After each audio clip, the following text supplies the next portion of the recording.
Hey everybody, Dirili here.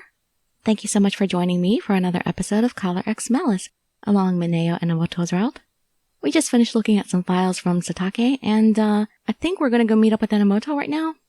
Yeah, I think we called him and we're gonna go meet him, so you can just sit back, relax, and let me read you a story. Satake had shown me the files on Fuji's murder case, so I wanted to hear as much about the situation from Enamoto himself immediately as he found it. He replied quickly. Got it. I just left the office, so let's meet up at the park on the way to Shinjuku Police Station. He'd ignored my earlier text, but now he was responding to them promptly. Good sign, quick progress. I shouldn't bother Enamoto too much about his thoughts on Fuji, but he resolved himself to talk to me. I have to be upfront with him too. How did Enamoto feel about the April and May cases? Knowing this would be my first real step as his partner, I thought. If he's leaving from the office, then I should arrive first. I should review what I know about the case before Enamoto arrives. Ugh! I stopped in my tracks, startled by a gunshot. Not now, Enamoto's gotta be far away. Was that just... Don't tell me. Not another X-Day attack? I suppressed my emotions and called Mochida. Mochida! The 1 minute and second it took for him to answer the phone felt like an eternity. Finally. What's taking you so long, Mochida? Didn't expect to hear from you on your day off. What's up, Hoshino? My reply to Mochida's typically easygoing mood was urgent. I'm near Kabukicho, Block 1 right now. There's been a shot fired. What? Mochida, we've just gotten several reports of gunshots. From Kabukicho? Yes. The witnesses reported a dispute between 2 male students at Kotomine High School. Wait, is this the same dispute that we had in the other bad end that we did recently? No, it's a different day, isn't it? Who knows. Shot confirmed with a police-issued weapon. We pulled up serial number and user. No previous criminal history. If it's a government-issued weapon, this shouldn't be the work of Adonis. Maybe this is unrelated to X-Day? No, but we can't rule that out yet. Anyway, it certainly needs to be checked out. Send investigators to the scene immediately. Someone had actually fired a shot. There was a possibility of fatalities. I'm worried about the students. I'm heading there on foot first. Got it. Backup is en route. Listen, Hoshino. Stand by until we get there. Don't be reckless. Yes, sir. You kidding? Of course I'm gonna be reckless. I'm the heroine. It's what I do. I ended the call and headed toward the gunshot. I think it was around here. Hey, don't push me. We'll be in trouble if they spot us. We can't really see from here. Can we get a little closer? What are those girls doing? I approached 2 girls shoving each other to get a better look at an alleyway. Hey, you two! Ah! You scared us! Hey, lady, did you hear that gunshot too? Gunshot? A guy from our school got cornered by some shady-looking guys over there. One of them has a gun. He looks super scary. You two need to get out of here. It's dangerous. Aw, but something exciting might happen if it's Adonis. Yeah, you could get killed. That'd be real exciting, wouldn't it? Yeah. You're curious too, aren't you? I'm a police officer. Wait, seriously? The skeptical girls seemed to finally believe me once I flashed my police notebook. I don't have a badge, I just have a notebook to prove it.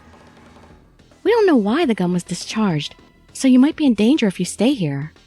I've already called for backup. Leave the rest to the officers. Well, we might miss out, but we don't want to die either. Their curiosity is still unsatisfied. The girls walked back to the main street. That's me. Whenever there's stuff like that going around, especially if it's gunshots, I don't get curious and go toward it.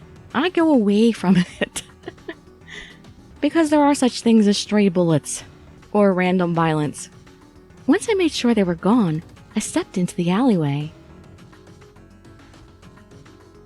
I cautiously advanced until I saw a uniformed boy being pushed against a wall. The assailant is... There was a man keeping the boy pinned against the wall, while another armed man was talking. They seemed to be in their early 20s, and both looked like street thugs. The reports are undoubtedly about them. I started to contact Mochida while not taking my eyes off the man with the gun. Cut the crap, kid. Hand over your money. The man with the gun pointed it at the student and shouted, You want to die, punk? I don't really have any money. What? You're a rich kid. Ow! The more the student struggled, the tighter the man twisted his arm. Help! No one's coming for you, dumbass. Wrong, lots of police officers are coming. If you can just hold on a little bit longer. Is there really nothing I can do except watch them hurt that boy? I knew how dangerous it was to face an armed opponent, but... I'm done with this. I'll just make it so you can't move. Then we'll take your money. Ah! Just as the man put his finger to the trigger, I leapt in, sidearm in hand. Halt! What? Police, let the boy go and surrender. The hell? You think you're some kind of badass? You ain't crap. Move and I'll shoot. I trained my sights on the man who was restraining the boy. Ugh. The man I was aiming at was intimidated, but the other sneered. Do you understand the situation here? We've got this punk. Help me! Far from surrendering, the gunman now took the student as a human shield. Mess with us, and I'll blow the sucker's brains out. Try me if you want to see him die. Ain't no skin off my back. The man had already fired once, so he didn't seem like he was bluffing. Extreme measures didn't seem like they were going to help here. Let him go. Take me instead. What I say, being reckless comes with the territory of being a heroine in an otome game. Ch! You don't get it, lady. You're not giving orders. You'll do what I say. I could endanger the hostage if I agitate the gunman any further. I need to buy some time until backup arrives. I put my gun on the ground. I'll comply with your demands, but please don't threaten the boy anymore. Yeah? What a brave girl. How do we know you don't have any more weapons? Oh, I know. Hey, you. Take off your clothes. What? What's wrong? Can't do it. Of course I didn't want to go along with their absurd demands. But as long as the hostage was being threatened by an unstable individual at gunpoint, I understand. Very, very slowly. Striptease. I clenched my teeth and begrudgingly took off my jacket. How frustrating. Alright, you guys had better help immediately when you get here and don't just watch for a while. There wasn't a thing I could do instead of comply with their filthy demands. I wanted to save the hostage from harm, but I couldn't. I was so frustrated. If only I was stronger. Hey, hurry up and strip, or this kid will die. Well, at least I'm providing a good distraction, right? They'll never notice when the other cops show up, as long as they don't get distracted too. The threat struck fear into the boy's face. My justice is... Just then, I saw something black and wrapped in cloth descend from above. Gah! It landed squarely on the gunman's head. Huh? What was that? Oh! The man dropped his gun and crouched down, before anyone realized. Good work. It's gonna be okay. I heard a voice next to my ear, and someone placed the coat I'd shed onto my shoulders. Then a shadow charged in front of me. I watched from behind as a flash of reddish hair raced toward the two thugs. My hero! Enamoto! Yeah! Ugh! Enamoto seized the man who had been clutching his head by the collar and slammed him to the ground with a shoulder throw. We get to see him in action, it's awesome! Now you get to impress me. Then he whirled on the other man without even pausing for breath. Wait, we have a... Before the man could use the hostage as a shield, Enamoto struck him with a roundhouse kick. Ugh! I'll be taking him back. Enamoto freed the boy from his captor and stood in front of me. Oh boy! Striking a cool pose. You picked the wrong guy to mess with. Aww, being all protective, so cute. This is my partner. You can't touch her and get away with it. I can cuff you and you'll get to jail without a beating. Or, if you feel like resisting, I'll gladly beat the crap out of you. Enamoto. I thought that Enamoto's usual blushing, self-deprecating manner was endearing and adorable. But now, with him protecting me so skillfully, His back seemed so wide. Yeah, these are the times when he can shine. Before, he carried me, and now, he showed up when I least expected it and saved me from a terrible situation. That's pretty cool. Agreed. He was like the superheroes on TV shows I used to watch on TV with Kazuki. Nah, I don't think I can forgive you after all. Huh? Kicking the crap out of you ain't enough. I'm gonna pound you two to dust. You're already scum for robbing people, but then you messed with my partner. You tried to make the woman who beat herself up to help me strip for you. What the hell do you think you're doing? I don't think I'll be satisfied even sending you home in 5 pieces. Step up to your beatdown. Enamoto, calm down. Nope, I can't. You assholes are filthier than literal assholes. Hey, something you Huh? Enamoto finally realized that the man he'd thrown had passed out. What about the other one? Damn, I hit him harder than I realized. The other man he'd kicked was still doubled over in pain. Hoshino, let's cuff him now. Oh, right. Just as we handcuffed the suspects, Mochida ran into the alleyway. Hoshino! Mochida! You were where you said you'd be, but I thought I told you to stand by. Why didn't you call me? I'm sorry. They had a gun trained on a hostage, so I had to intervene. Darn it. I braced myself for a scolding, but Enamoto interrupted.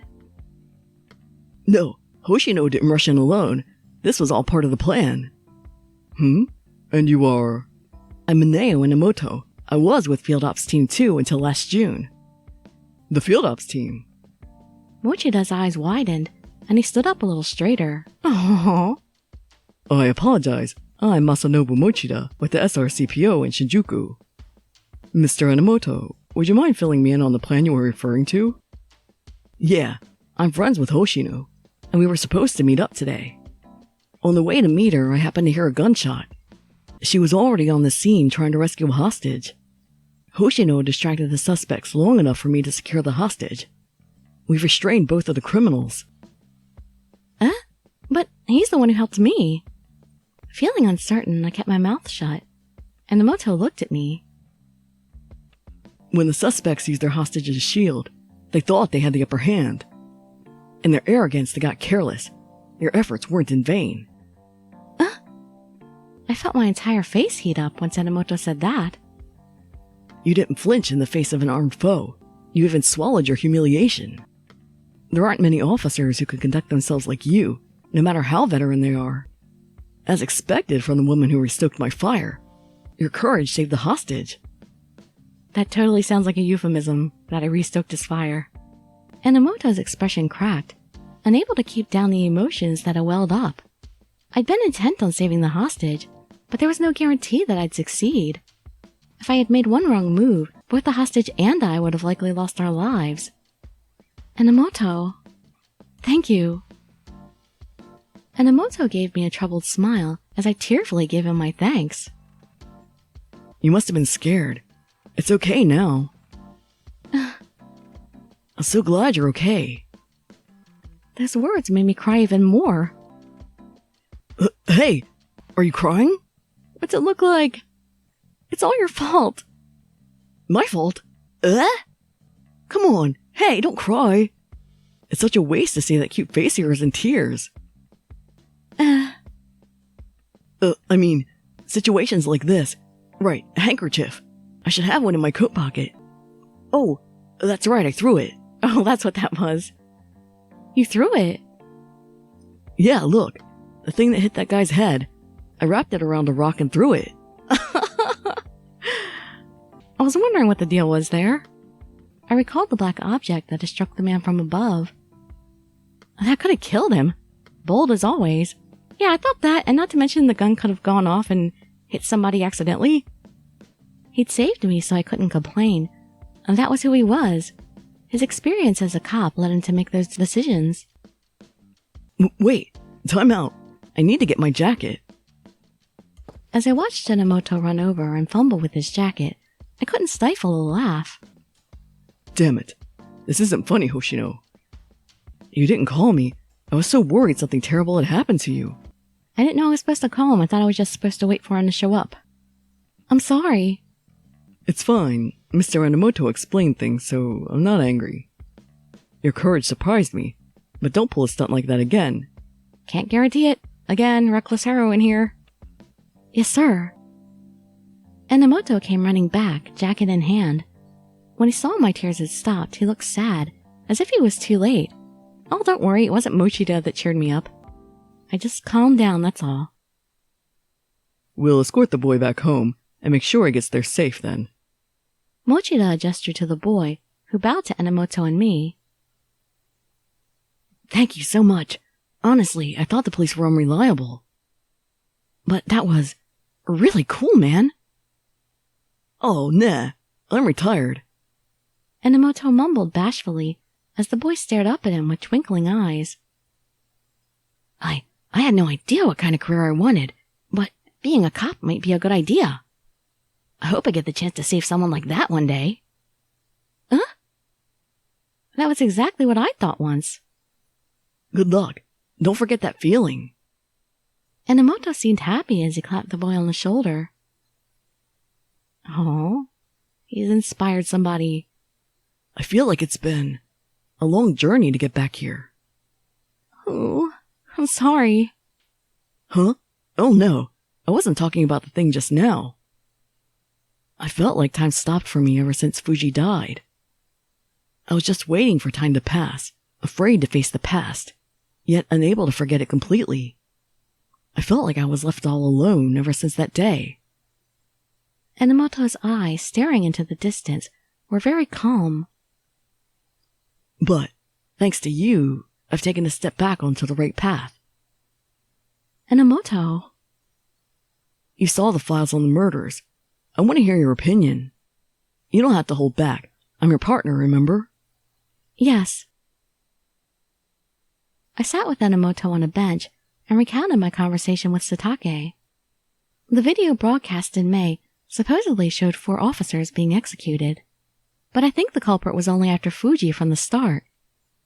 What makes you say that? Well, the numbers were written in Fuji's blood. The Roman numerals were written in Fuji's blood. To Adonis, the Roman numeral countdown is very important. So, the culprit's true aim wasn't to judge all 4 sinners, but specifically to cast judgment on Detective Fuji, I believe. Yeah, they framed it as the judgment of 4 sinners. The first message was probably out of animosity directed at the police, and as propaganda meant to sway the public. A single victim makes it feel personal, but there were multiple victims, so that means it might be part of a larger conspiracy. If they're emphasizing judgment as a concept, then murdering Detective Fuji, the original target, would serve both their goals. Which brings us to the whereabouts of the other 3 captives. Yeah, when I was on the force, the chances of their survival was said to be extremely low. Oh no. It wouldn't have altered their message if they killed all of them right there. Even if Fuji was the main target to Adonis, all of those officers were sinners. There's no reason to hesitate in killing them. There has to be some significance to the fact they didn't do this. Do you think the other 3 are being kept for some other purpose? I don't know. I think they're all members of Adonis. But these crimes have all been meticulously carried out with elaborate planning. I doubt that anything was accidental. It's true for the blood numbers too, but I found the condition of the scene around Fuji's body to be interesting. Fuji moved to the location where he was finally killed on his own. Yeah, in the video it showed the captives being executed in their chairs. In reality, Fuji was untied before he died. He was pursued and killed while trying to get away, on purpose to give him hope of escape. They let him run, enjoying his fear. The suspect may be a deranged individual. The files I read indicated that too. I could tell from the bullet holes around Fuji's body. There were multiple bullet holes surrounding Fuji's body. Based on that, we can tell the killer directed Fuji over to the wall and then executed him. We have no way of knowing what the killer was saying to Fuji. But it certainly looks like they scared him, and then killed him while he was terrified. We're dealing with the worst kind of scum. Fuji's cause of death had been massive blood loss from a gunshot wound to the heart. The manner of killing indicates that the killer held a considerable grudge against Fuji. The mistaken arrests are what stands out most in Fuji's history. But the police already investigated those. Everyone has watertight alibis.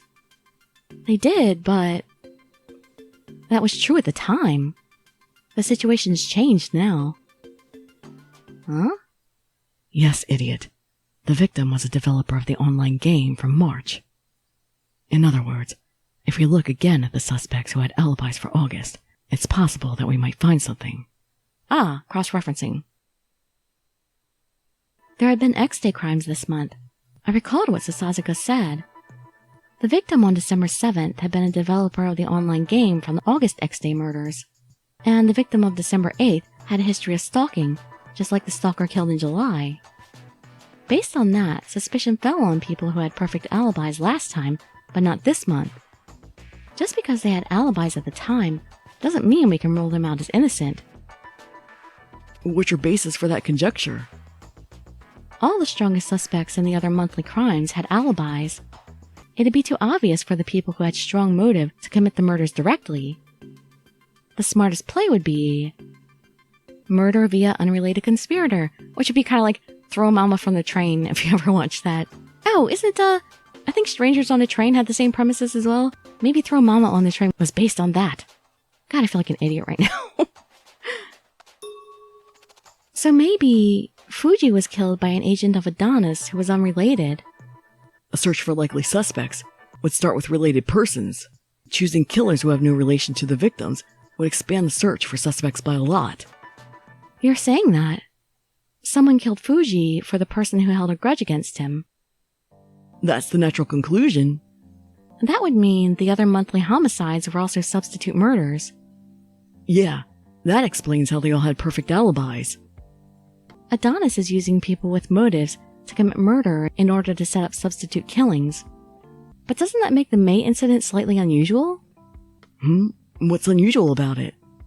The killer clearly had an obsession. It wasn't just the bullet holes. It's not just the bizarre nature of the killer. Yeah. It is weird now that I think about it. If it was someone entirely unrelated, they went way above and beyond. Clearly they enjoyed the kill, but... It's hard to imagine that Adonis would choose someone to carry out this killing. Thinking about the murders on the 7th and 8th of this month, they were committed as revenge for people who were hurt in the past. If Adonis facilitated these killings as part of a larger plan to show justice, then they wouldn't select people who merely wanted to kill out of bloodlust.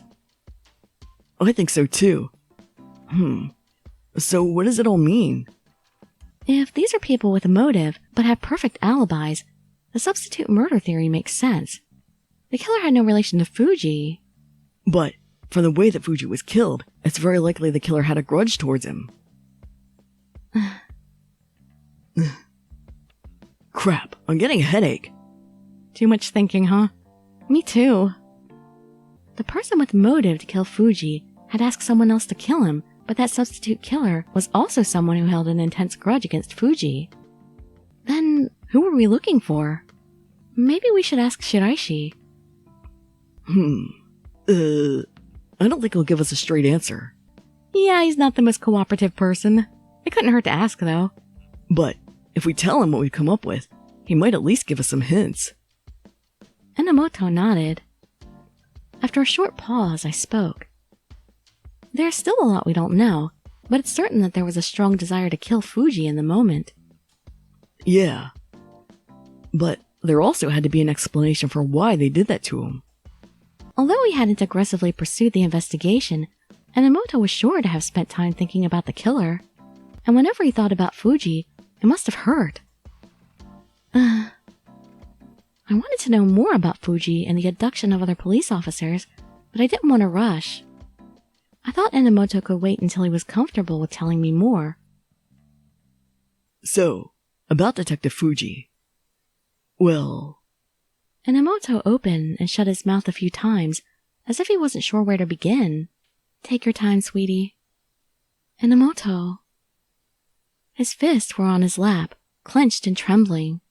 It was enough to make my chest tense up as well. Even if it's necessary, it must hurt to talk about a painful past you don't want to remember. How I can help now is... I reached out and placed my hand over Enamoto's trembling fist. His eyes were watery. It's okay, Enamoto. You're not alone. I looked at him, imbuing my gaze with feelings. Oh.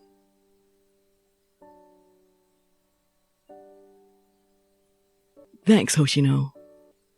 Enamoto quietly smiled. Then his hand stopped shaking. I told you this morning that I wanted to be a cop because I watched a drama on TV, right? But when it actually happened, it wasn't the easy job I thought it'd be. I would think even watching him on TV, you wouldn't get the impression that being a cop is easy. Even an airhead idiot like me was discouraged. More often than not, I was depressed. But no matter what, Fuji was there for me. The carrot and the stick, I think. It worked. He would always praise my good points. As for my weaknesses, he didn't just criticize me, but he encouraged me to turn them into strengths. I think I can understand. Mochida is a lot like that too. Oh, that guy. Yeah. He kind of felt similar now that you mention it. Fuji's sense of justice was straightforward. Let no detail escape your notice. He loved to say he was happy to prevent one crime. For that, he spared no effort. People said that he had no sense of priority, but every crime, big or small, was the same to him. He sounds really cool. Yeah. Whenever I watched him from a distance, I wanted to be him. I'd show everyone I could. So I always looked forward with that in mind. I never doubted Fuji's justice, not even once. Justice could never lose to evil.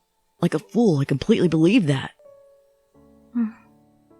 Then, Adonis captured Fuji, exposed all of his dirty laundry and killed him. Even after it was proven he wasn't totally innocent, I refused to accept it and kept digging. Why had he made those false arrests? There had to be evidence. He must have had his reasons, I thought. Maybe Fuji sympathized too much with the victims and strayed a little far for his justice. That had to be it. I was convinced that was it. But the truth was completely different. Enamoto's voice trembled, and he bit his lip. Enamoto. I heard it straight from his family. He was desperate for promotion. He was worried his juniors would outrank him. He talked about needing more accomplishments. Oh. Back then, I heard rumors in the police station. Detective Fuji. Shortly after the arrest, he'd gotten jealous of my assignment to field ops. Fuji trumped up false charges just to get his arrests up. Why did he do it? To earn a commendation and a promotion. Because he wanted to outrank me. Oh no. When I joined field ops, Fuji seemed happy for me, as if he had gotten that promotion himself. But maybe that's not how he felt inside. But I was too busy soaking up his praise to notice how he really felt. But that's... I know. I would have been the last person to notice. But still, I couldn't help thinking that... Fuji died because of me. If he hadn't tried so hard to get that promotion, he never would have been killed. Maybe I'm the one who twisted him. If not for me, maybe Fuji's sense of justice would have never gotten perverted. If so, maybe, just maybe he'd still be around for me to hear that carefree laugh. That's not... It's just a hypothetical. I know that there's no point in dwelling on it. But... Enamoto was squeezing my hand hard. He clung to me so tightly that it hurt. But he was the one who was hurting so badly that he wanted to scream in agony. So I looked into his eyes. I would accept all of his words in pain. It was all I could do to help him climb out of his pit of despair. Enomoto looked at me quietly for a while, and then finally let go. Sorry, that must have hurt. No, this is nothing at all. I'm not only here because I want to talk about the cases. I don't even really need to be directly involved in the investigation. Your feelings about the murder The feelings that you keep locked up inside. I'm not entirely sure how much I can help you with those. But I think we can figure it out together. You... Damn it. I hate how pathetic I feel. Enamoto smiled bitterly, and then his expression hardened. I've always been trapped and terrified by the thought that Fuji died because of me. I was so scared that I couldn't face Fuji or his murder. I was a chicken. I wanted to forget it all and run away. But you didn't run, did you? That's why you're suffering so much now. You live at that office because you want to face the truth, even if it hurts. Yeah. I was shocked to discover the dark side of Fuji that I never knew. But more than that, I couldn't understand why he'd been killed in such a savage manner. Adonis talked about judgment and justice being needed to revive Japan, but what kind of crap justice is that? Enamoto pounded the bench and glared at the sky. Why did Fuji commit that sin? What did he really think of me? Now that he's dead, I'll never know the truth. I have no way of knowing. I can't even apologize or be angry at him. Judgment? How's that justice? That's not justice, that's just butchery. Enamoto turned to me, fuming with pent-up feelings of rage. Hoshino, I'll never forgive Fuji's killer, no matter what their reasons are. I could never forgive them, ever. I'm going to make them pay. In the moonlight, Enamoto looked like he was glaring at a killer that wasn't there. I didn't know what to say to him when he was so terrifyingly grim. But I couldn't take my eyes off his. I have to make up for all the time I wasted chickening out of the investigation. Now, I'll be so busy that I'd even welcome the help of a cat. Hey, you're not referring to me, are you? Hoshino, will you help me? Are you calling me a cat? The hand that trembled in fear of the murder and shook as it raged against the killer was now extended toward me. I should be the one asking you. I took his hand. I'll do my best not to slow you down. Alright, thanks a lot, partner. I returned Enamoto's grin with a smile. It was a roundabout journey, but now we were finally standing in the same place. Oh, thank goodness. Okay, scene over, which means I can end this video. I was like, this video is getting kind of long. I need a place to stop. But I could sense the scene was coming to an end. Alright, so we'll pick up there in the next video. Oh yeah, we're solidly there now. As partners, at least. We're not at kissing level or anything yet. Oh, but I'm so glad Hoshino got to see him, being impressive in action. That was awesome! Oh, I hope you all enjoyed that as much as I did. Alright, well, hope to see you in the next video or some of my other ones. And I'd be so grateful for any likes, comments, subscriptions, or shares with your friends to show some support. Thank you so much for joining me, and I wish you all health, happiness, and safety. Dirili signing out. Bye bye, everybody.